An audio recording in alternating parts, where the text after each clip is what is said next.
Aquest crit de la gent, dels ciutadans de Llariz, defineix perfectament el contingut i l'essència del documental que us presentem ara, que és a Llariz, aquel verano do 89. Per què jo, que sóc català, faig un documental sobre un poble de Galícia?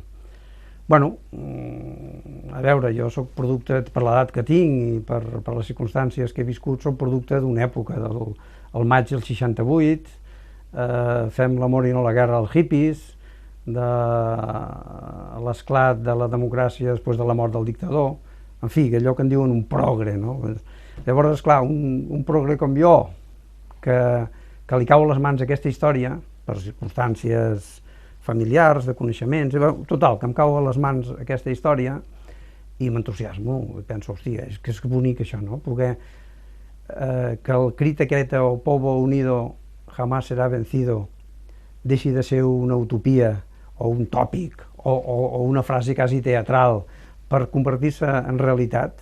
Això em va fascinar des del primer moment, perquè és així. En aquest poble aquesta frase es va convertir en realitat i a partir d'aquí vaig intentar per tots els meus mitjans possibles aixecar aquest documental. Ho vaig aconseguir i el vam fer amb molt amor i amb molt entusiasme. Tinc que donar les gràcies al poble i a la gent, als veïns de Llariz, perquè ens van obrir el cor per poder fer aquest documental, ens van obrir la seva ànima, ens van explicar el que sentien, el que havia representat per ells, d'una manera molt sincera, i això li ha donat una força fantàstica al documental, no? Dono les gràcies també a la Mar Gil, que és la periodista que té potser més informació sobre aquests fets i que gràcies a ella vam poder introduir-nos en el poble i en aquesta història. I esperant que us agradi molt aquest documental, voldria despedir-me amb una frase d'un poeta gallec, Uxío Noboneira, que diu: Galiza, a forza do noso amor, non pode ser inútil. A Llariz, aquel verano do 89, a forza do noso amor, espero que sigui útil.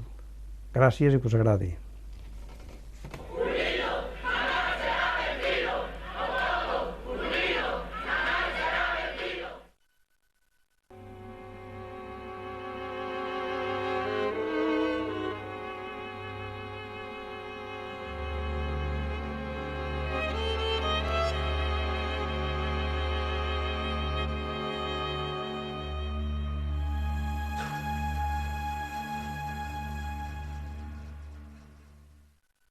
Eu era un simple obrero, traballador, por lo tanto non pude estar moitos días porque traballaba, claro, había que atender o traballo.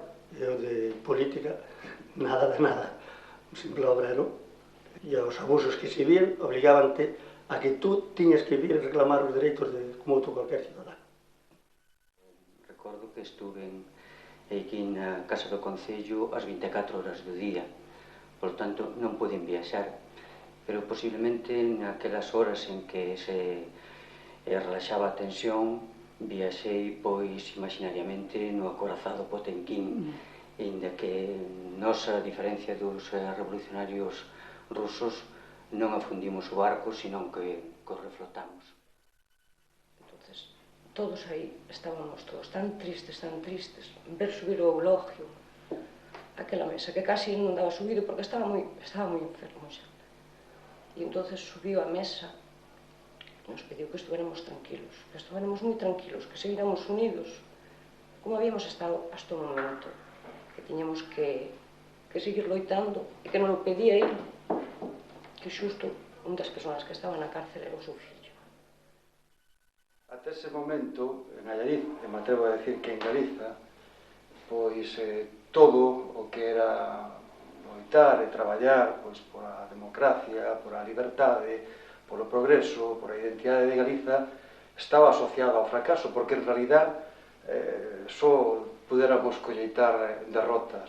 Eu penso que a primeira vez que se venceu, e se venceu ademais non só na resolución final do conflito, sino todos os días, en mil e unha pequenas batallas, foi precisamente no conflito de Allariz.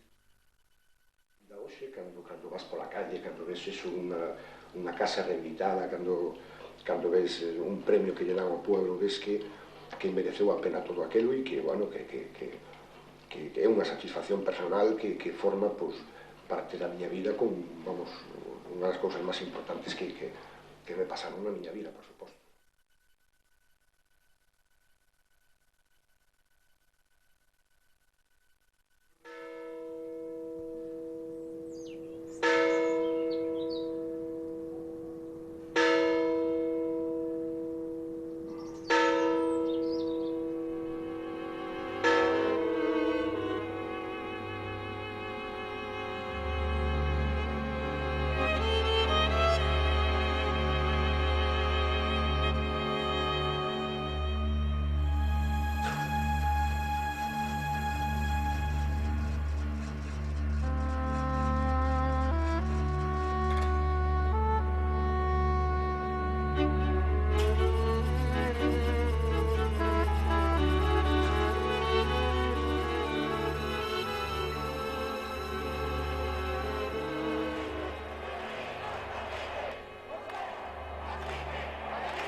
O día 1 de agosto, no tramo urbano do río Arnolla, apareceron un cento de troitas mortas.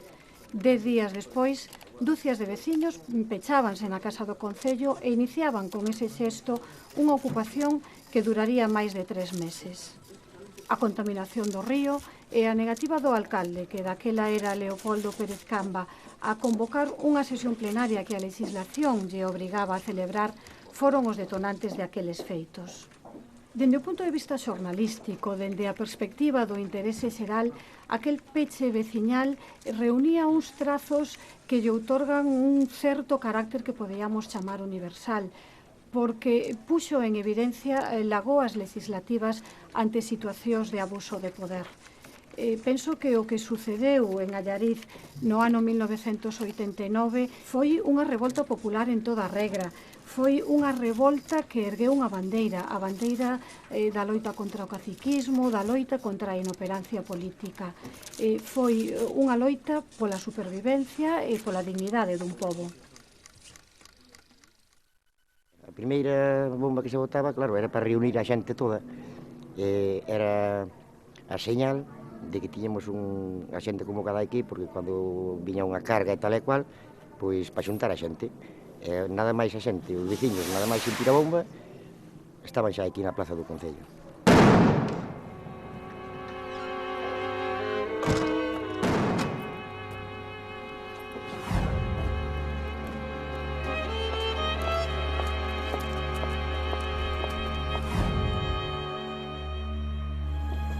Que tal, Teresa?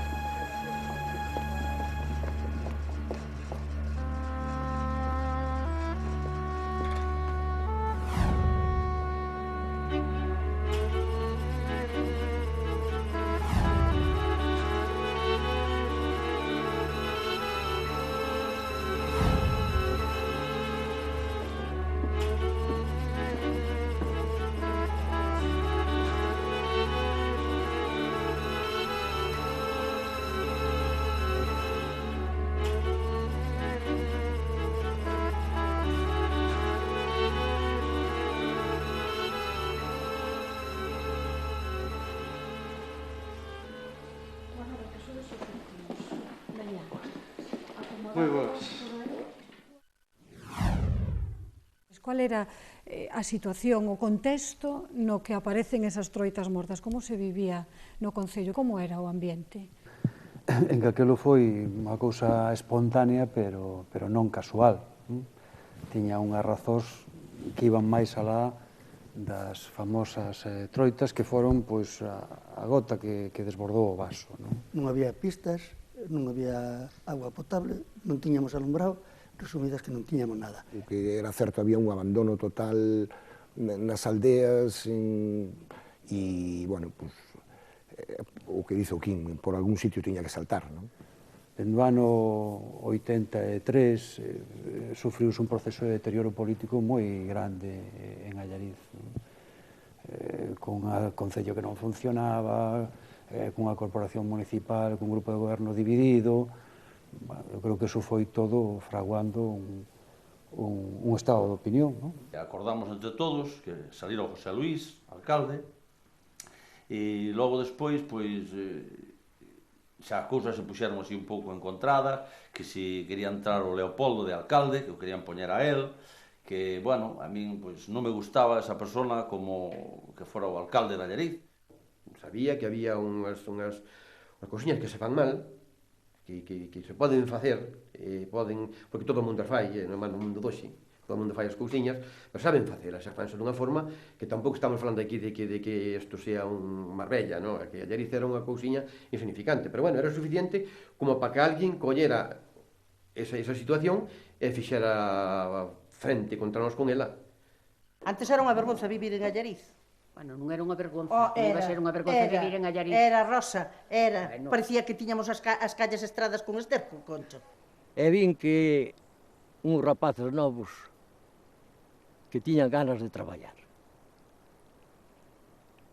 E vin que os demais, os que estaban no poder, non facían nada. Ali, facturas en papel de, perdonando a palabra, de servicio. Deses papel antigo marrón, e ali apuntaban as facturas, mira que presentación dun ayuntamiento. De que non é inexplicable, non había nada neste pobo. E, sin embargo, era un pobo donde aquí o que máis e o que menos sempre leo un libro, leo un libro e é un pobo moi culto, posiblemente eso fixera que o conflito fora desa maneira, non? Foi un conflito civilizado. Contádeme, que pasa? Que é iso das troitas? Donde estaban as troitas? Quen matou as troitas? O río Arnolla vertía naquele entón todas as alcantarillas, o saneamento do pobo. A basura toda tiraban ao río, as tripas tirabanlas ao río, os gatos tirabanlos ao río. Digo, un desastre. Non había unha depuración de augas, non había tratamento, polo tanto, isto unido ao pouco caudal fai que non exista oxígeno na auga e iso foi a causa de que o día 1 de agosto aparecera unha gran mortandade de troitas. Fomos un do señor alcalde, ao ayuntamiento, a ver que se facía co río. Estaba completamente contaminado. E dixe, o río vai bo, o río vai bo. Sí, claro, vai. Mira como vai. Vai mirar ali ao Portobello as troitas que estaban mortas. O río somos nós, o río é Allariz, o río... Se eu son un conxunto dos meus actos, a miña, non sei, non podría precisar, pero un tercio seguramente da miña vida transcurriu ao redor do río. Todo empezou no río. Pero o río non só como corrente de auga na que un día aparecen unhas cantas troitas mortas, senón o río como símbolo da decadencia que chegara a Allariz no seu conxunto. Entón, unha boa parte da poboación entendeu a mensaxe, entendeu que regenerar o río era regenerar a Allariz.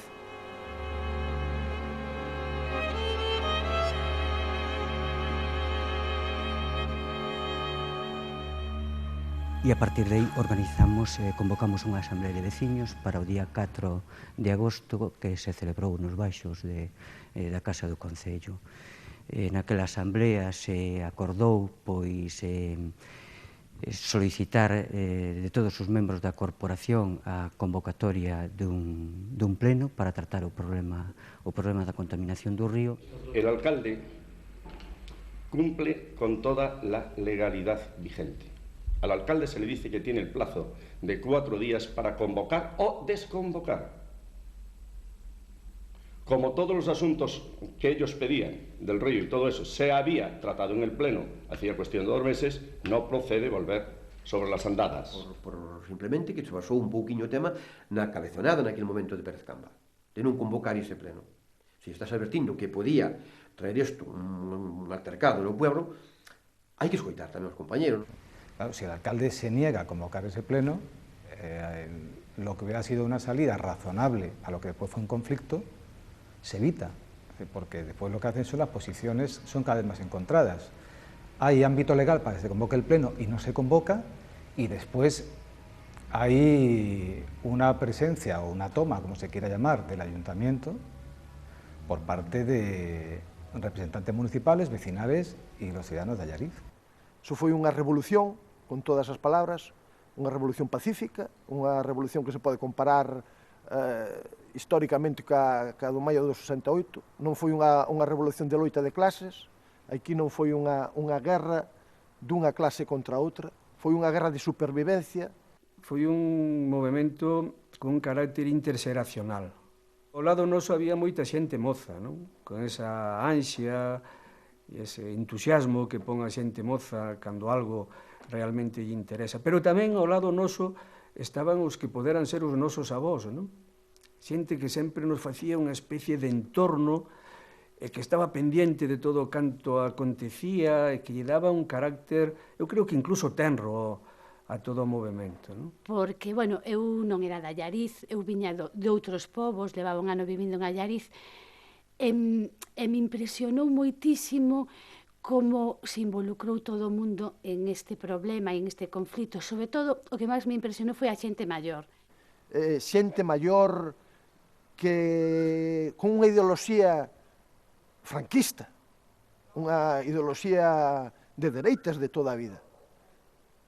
Viron que, bueno, unha xente nova, unha xente con uns intereses de cara ao povo, pois intentaban facer algo. Esa xente cambiou, esa xente apoiounos. Cando decidides pecharvos, iniciar un peche hasta que se convoque ese pleno, como era o día a día? Inicialmente, imagino que será, bueno, a ver, que se fai aquí? Como se organiza a cousa? En certo modo un pouco ácrata, pero moi ben organizada. Cada un en un momento dado sabía o que tiña que facer, pois había xente que podía, uns traballaban, outros...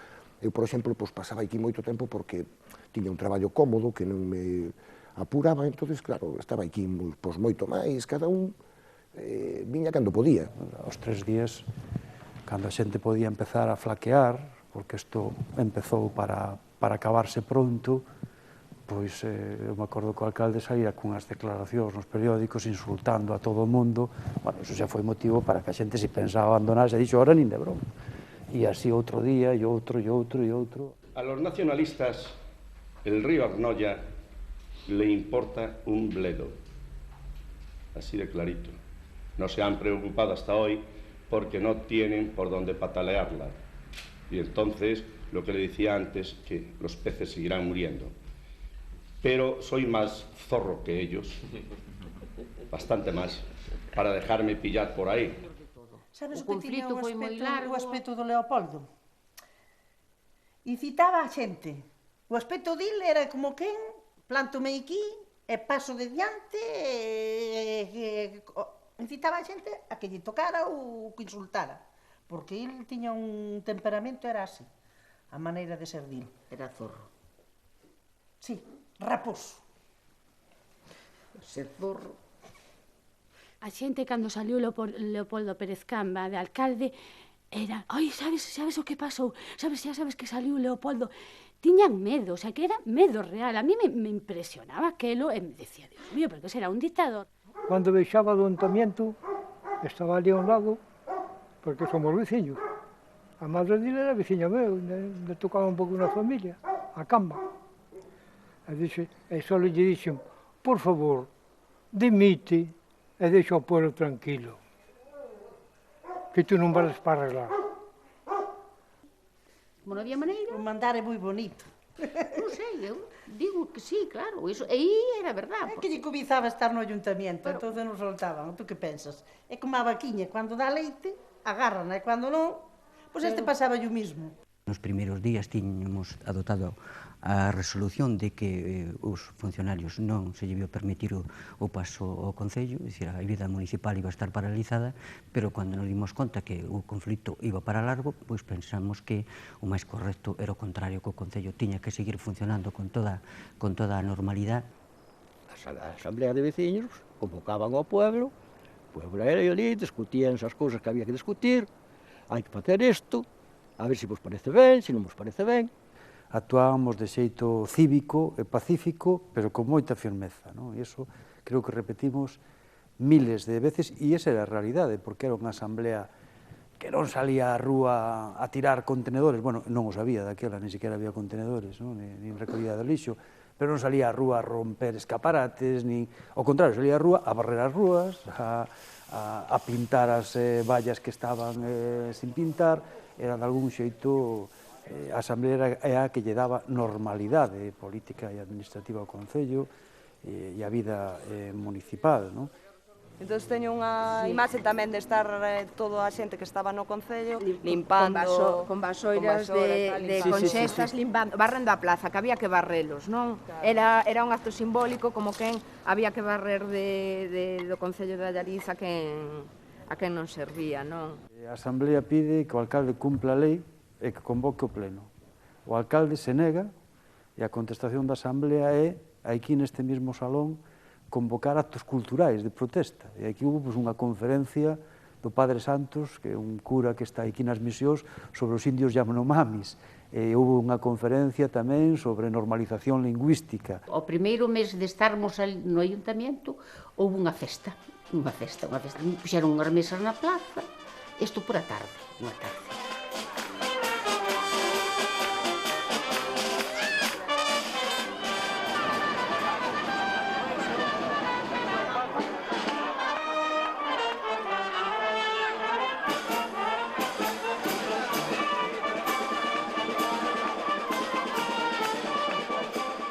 Ai, Dios mío, a celebración era para celebralo. Non era para celebralo, pero bueno, despois de aguantar un mes, había que aguantar outro e aguantar outro. E a contestación da Asamblea Cívica e Pacífica, o alcalde responde denunciando e pedindolle ao gobernador civil que mande a Guardia Civil para desaloxar. Por que a Guardia Civil houve denuncias previamente? Como foi ese proceso? Había moita efervescencia no que era a Asamblea de Veciños na adopción de acordos, posto que o goberno municipal non aparecía e se negaba a entablar un diálogo cos veciños, pois os pasos da Asamblea eran increscendo, non? A primeira pancarta que puxemos no balcón do Concello dicía salvar o río e salvar o futuro de Allariz. Ao cabo dunhos días retiramos aquela pancarta e xa puxemos outro que era alcalde ou razonas ou non pasas, non? E co transcurso dos días e ver que o alcalde se negaba a cualquier tipo de diálogo ca Asamblea de Veciños, entonces, e despois de haber mandado a Guardia Civil para intentar un desaloxo, esta agresión hacia os veciños levou a Asamblea a tomar a decisión de cambiar a pancarta e poñer alcalde dimisión.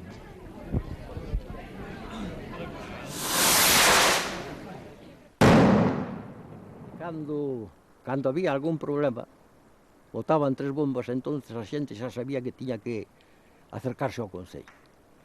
E claro, acercámonos ao Concello, estábamos rodeados nunha compañía de guardias civiles. O sea que había máis de 100 guardias civiles. Isto ocorreu unha vez, 2 ou 3. Eu teño ese recordo, non? De escoitar as botas dos antidisturbio, o sonido baixando por o Portelo e por aquí por a Fonteiriña. E nós con uns nervios e casi chorando, non? Subindo arriba, aí veñen, e tal, e baixar. Eu chegaba ali, a min ver a Guardia Civil e iso todo a min dábame... Ca outra xente non, porque non íbamos facer cousa mala ninguna. Se nos tiñan que levar á cárcel, que nos levaran, nós íbamos. Desde logo tiñamos que apoiar aquí. O pueblo era noso, o concello é noso, e tiñamos que apoiar ao concello. Aquí se ve, o povo está en pé. Aquí se ve, o povo está en pé. Aquí se ve, o povo está en pé. Aquí se ve, o povo está en pé. Aquí se ve. Medo? Non. Eu medo solamente tuve no día dos antidisturbios, que eu tiña un sobrinho de 6 anos e tivemos que quitar aos nenos todos por unha ventana porque tiñamos medo que nos botaran uns botes de fumo, cualquier cousa, pero medo ningún.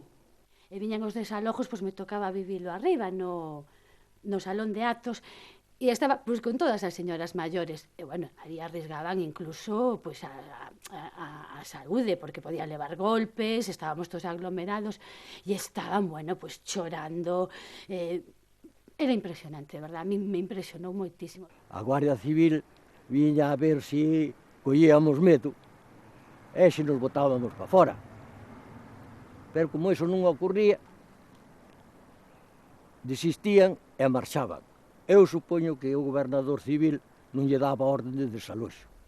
La actuación de los encerrados se ha visto desfavorecida en todo momento por la pasividad inexplicable e intolerable del gobernador civil de Orense. Se me exigía, no sé cómo llamarlo, pero podíamos utilizar como lenguaje común mayor contundencia. No sé lo que quiere decir mayor contundencia, o sí lo sé, pero a mí no me parecía apropiado. Es decir, ni creo que era ni el lugar ni el conflicto apropiado para aplicar lo que se me exigía o se me pedía. Un famoso sargento da Guardia Civil que estaba naquele momento, o cual a Llarí lle ten que agradecer moito a ese señor, se non nos hubieran zurrado, porque ele veía que era injusto que nos votaran. Estaba todo preparado para o desaloxo, entonces eu a ver que efectivamente iba a se levar a cabo, e dentro do ayuntamiento había moitas persoas, nenos, maiores, todo, e moita xente, eso podía ser peligroso e podía pasar calquera cousa aí no desaloxo. Nun momento, pois, baixei a falar co anterior alcalde ao seu domicilio e dixenlle que iba a levarse a cabo tal desaloxo e que o responsable, polo menos moralmente, se pasaba algo, iba a ser ele. Non me demostrou que era mal home cando lle fun pedir unha cousa nun momento crítico e o home accedeu e dixo que non quería o desalojo, que para min era a cousa máis grave que podía haber sucedido.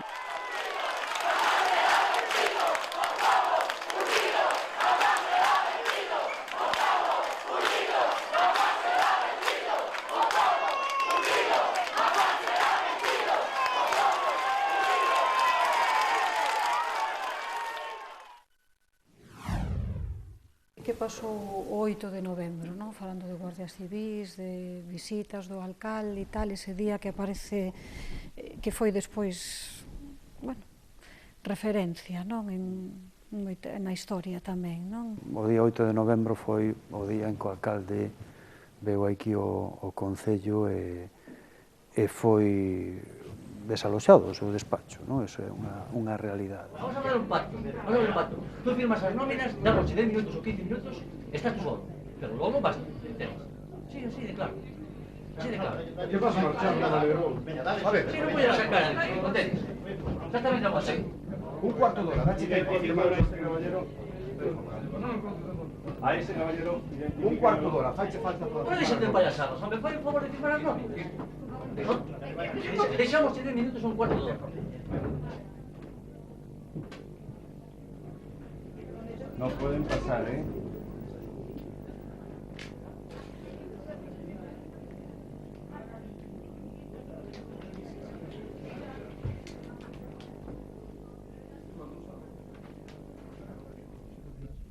Bueno, eu creo que, contra todo o que se poda decir, as eleccións municipales non se celebraron todavía.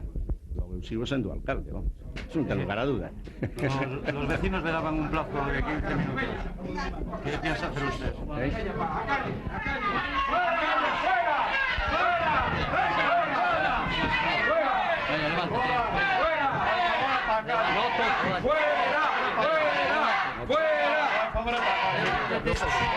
No me voy. Venga, que se acabou.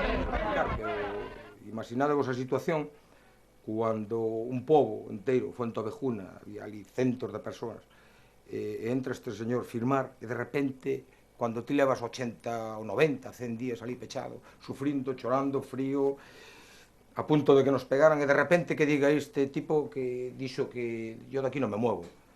Pois imagínate a situación. Quero dicir que o civilizado que este pueblo saliu da maneira que saliu, porque en outro lado non creo que salía polo balcón, evidentemente.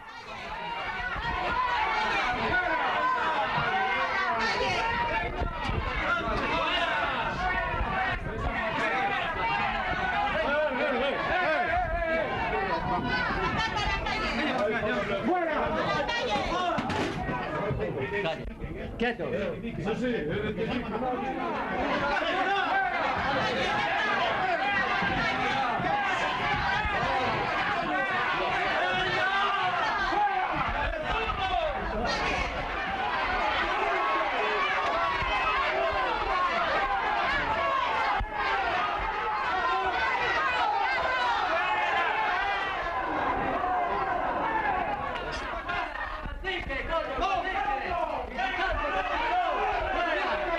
Que lle parece esta reacción dos veciños? Que lle parece esta reacción dos veciños? Pois de ter un pouco de mal humor, de non ter un pouco de ter un pouquiño de, que lle vou dicir, de non ter sensibilidade, de non ter sensibilidade. É moi injusto caracterizar todo o conflito de Allariz polo que pasou ese día en apenas media hora, non? Porque todo o conflito de Allariz foi un conflito cívico, pacífico, no que os veciños recibiron 1001 insultos, 1001 agresións, 1001 provocacións e non hubo ningunha solla bofetada. Que pasou nese período inmediato? Veciños que entran no cárcere, se volve a ocupar o concello que acababa de ser desaloxado e ata que eles saen do cárcere, porque saístes, non? Saístes. Cuáles foron os seguintes pasos, esas xestións, que papel xogou o PP aí, houve negociación, como se viviu todo eso, recordade? Eu creo que foi a, digamos así, como a etapa final donde, vendo que o conflito non se resolvía, empezaron a facer denuncias, non? Entón, un día estábamos aquí no Concello, e por certo de organizacións e tal, entonces viña ao Concello cun notario, simplemente, pois, bueno, a facer unha denuncia, de aquel día pilloume a min, como se pilla a outro cualquera, e entonces viñan a eso, xa, digamos, a meter o tema por a xusticia, porque o conflito non se daba resolto, entón había que... Pola parte da Asamblea de Veciños se chegou a un acordo co Partido Popular para chegar a un entendemento, empezar unha negociación a partir do luxe seguinte. Reunidos os portavoces do Bloque Nacionalista Galego e do Partido Popular en aras a encontrar unha solución negociada que restablezca o clima de convivencia pacífica no noso axuntamento e na nosa sociedade, acordamos. Os veciños comprometémonos a abandonar a casa do Concello de forma pacífica e os grupos municipais non entrarán nas dependencias hasta o inicio das negociacións. Ambos grupos, no ánimo de limar enfrentamentos, acordamos a retirada de denuncias por ambas partes.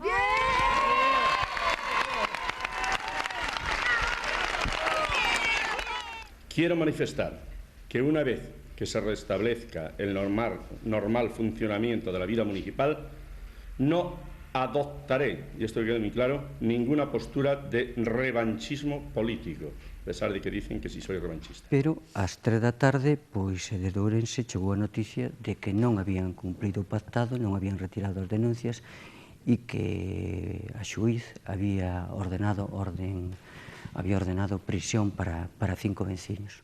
Ai, Dios mío, o día que quedaron na cárcel, uns viñeron e outros quedaron, porque se non foran á cárcel non pasaba nada, porque que era cousa do pueblo e non pasaba nada, pero quedaron os rapaces, todos, eran 12, na cárcel, Aquilo a min, eso foi o peor de todo.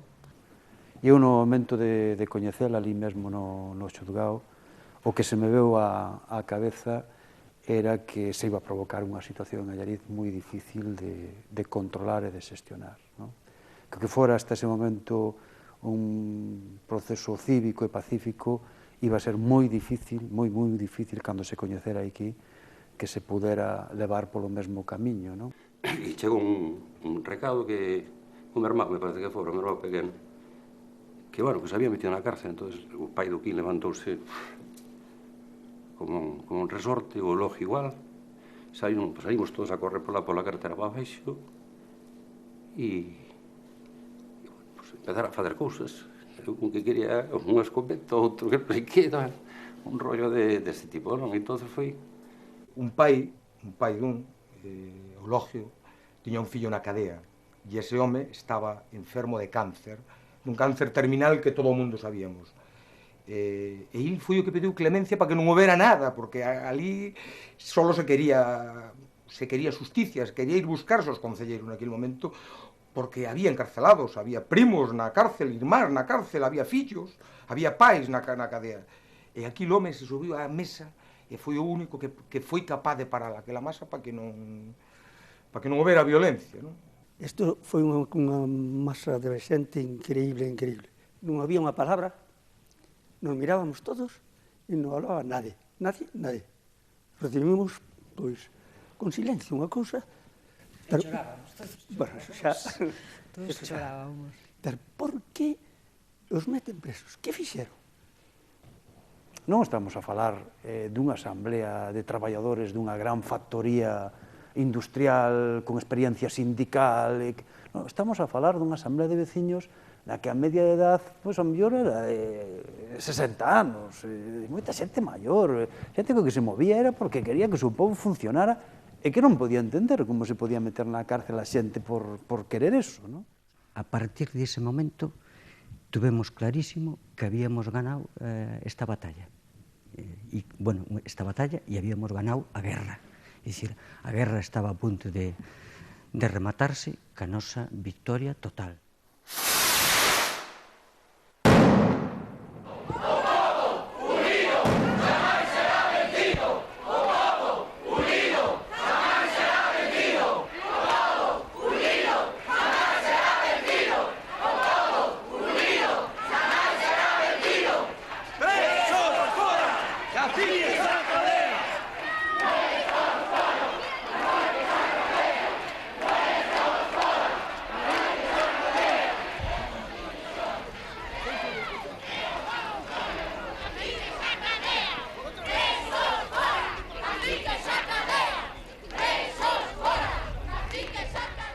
Os que mellor pasamos fomos os que estábamos na cárcel, porque ao fin e ao cabo ali non facíamos nada e o auténtico problema foi esa semana aquí en Allariz, non?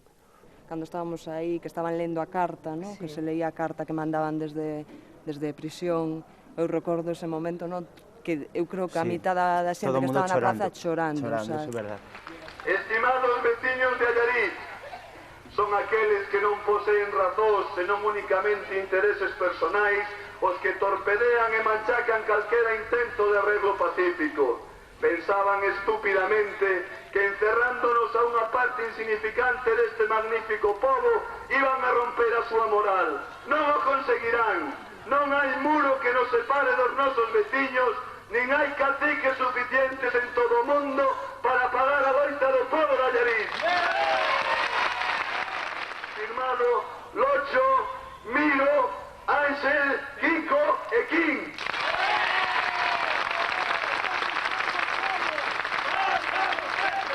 Non estamos todos, vamos presos, non estamos todos, vamos presos.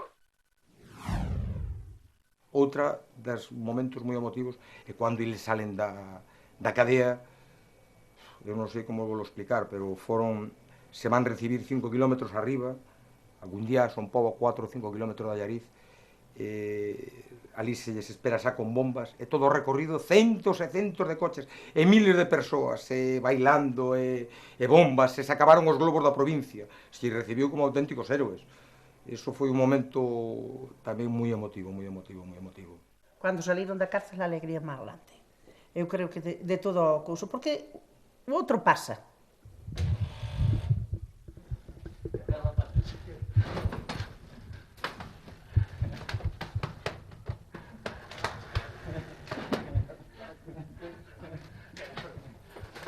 Unha alegría enorme, unha alegría inenarrable, non?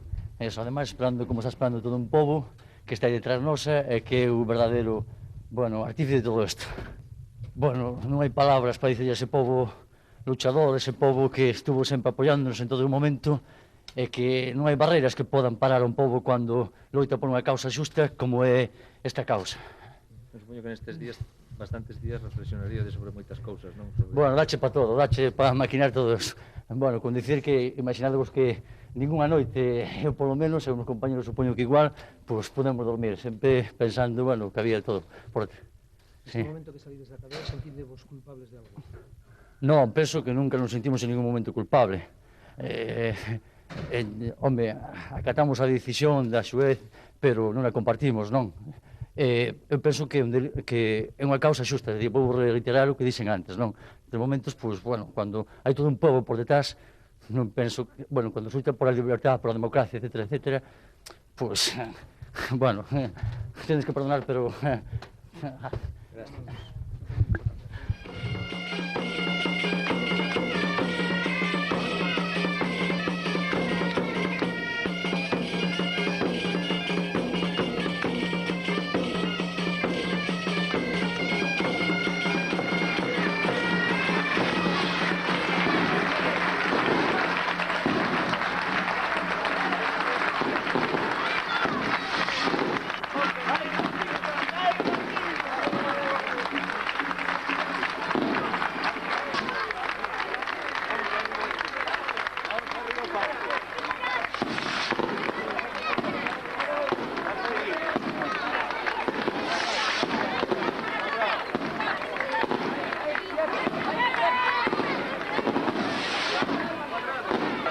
Están connosco!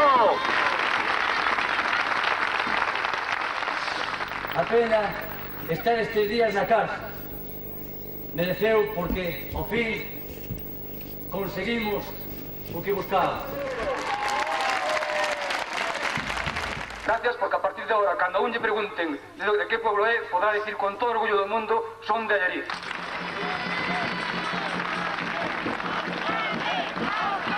Senón que hoxe, que por fin estamos todos xuntos, estamos tamén a escribir unha das páxinas máis bonitas da historia de Allariz.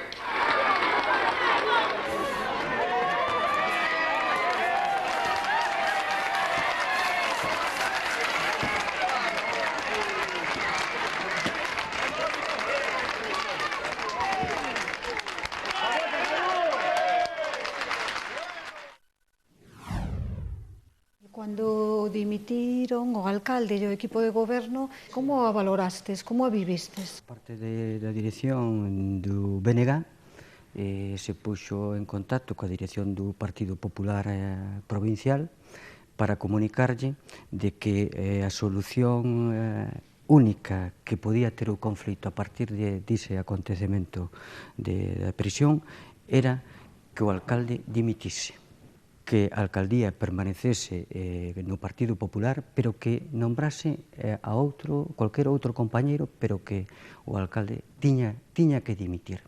Esa era a única solución a que estaba disposta a ceder os veciños de Allariz. Hemos llegado a una situación en que para nosotros lo que más interesa, lo que más prima es la paz, el sosiego, el bienestar y la cordialidad de nuestros paisanos alaricanos. Por lo tanto, hemos creído que si nosotros, con este gesto de voluntad, con este gesto de magnanimidad, o sea, que podamos decir, que nadie nos puede decir que hemos sido forzados, lo hemos hecho conscientes y voluntariamente, presentamos nuestra dimisión, yo como alcalde y concejal y mis compañeros como equipo de gobierno también. Y entonces, con esto os quiero decir que definitivamente el equipo de gobierno con el alcalde de Allariz presentan su dimisión como miembros de la Corporación Alaricana. Salimos de traballar, fun tomar un viño a un bar donde xa puñan o alcalde de Allariz e a corporación terminan de dimitir. Xa ves, saltando no bar, abrazándonos que estaban ao lado, que non conocía, che daban a brabana. Eu, pois a verdade que nin me alegrei nin me entristecín, non? Foi sobre todo unha sensación de alivio, non? Con alegría. Que máis con alegría, dixen. Por fin chegou a hora.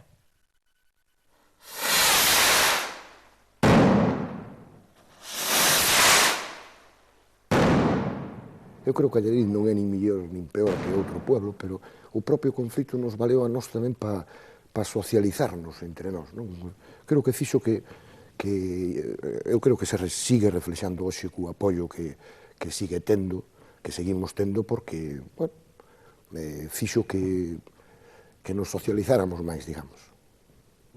Participar nun acontecimento colectivo onde prevaleceron os intereses do povo sobre intereses persoais. Non, a xente foi, os veciños, extremadamente xenerosos, participativos, en aras de buscar o mellor para o seu povo. Eso é unha mostra de dignidade colectiva da que creo que todos nos sentimos orgullosísimos, non?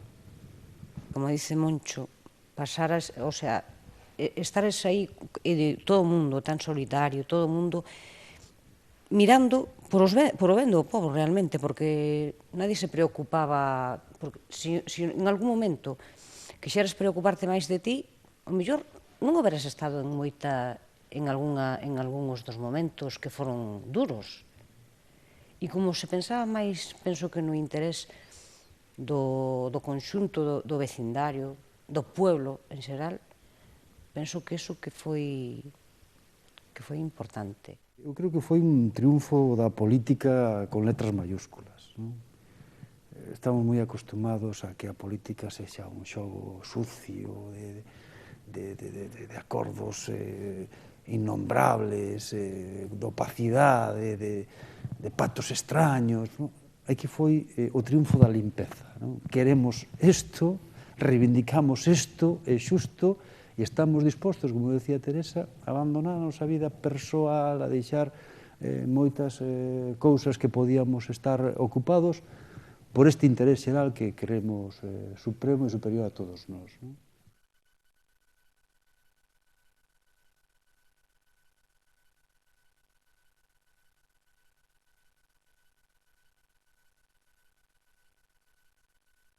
O pobo está feito fundamentalmente de persoas, non? Cando falamos de Allariz, pois é máis fácil falar de Románico, de Río Arnoia, de casco histórico, pero detrás de todo eso están as xentes, están as persoas.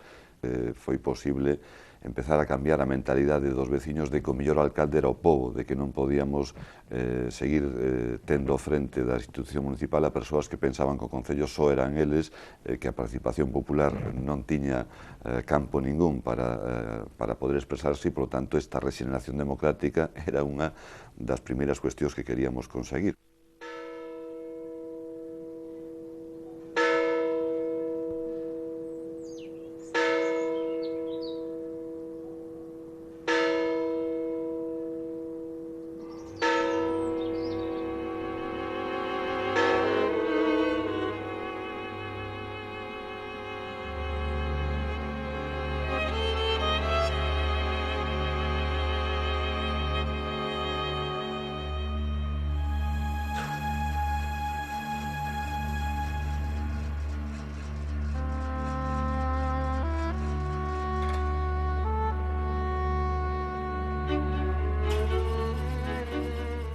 A ver ahora a limpieza que hai, que como dice algún, dice, está máis limpias as calles de Allariz, que a miña casa.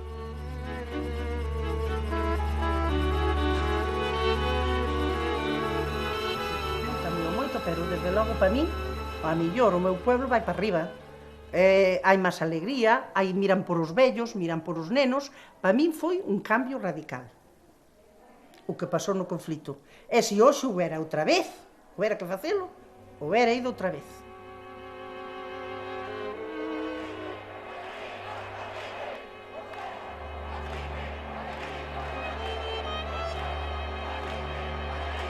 E despois que joder, pos nosos fillos e pos velliños que moitos morreron estes 18 anos, que ese que me dicías tú, que estaba co bastón, e outros morreron, pero, carallo, morreron con unha sonrisa na boca porque viron cambiar o pobo pa ben. E moito cambio en pouco tempo pa moi ben.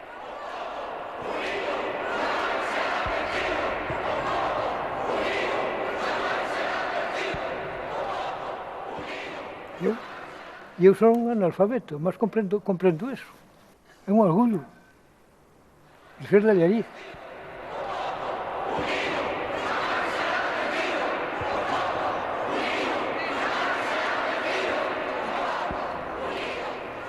Totalmente diferente, porque sobre todo foi por cariño, por un cariño que moito que lle tiña a xente un pobo, e foi ben levado, non houve un solo bofetón. Aquí é xente que malla que menos sigo dicindo que neste pobo leo un libro moi importante.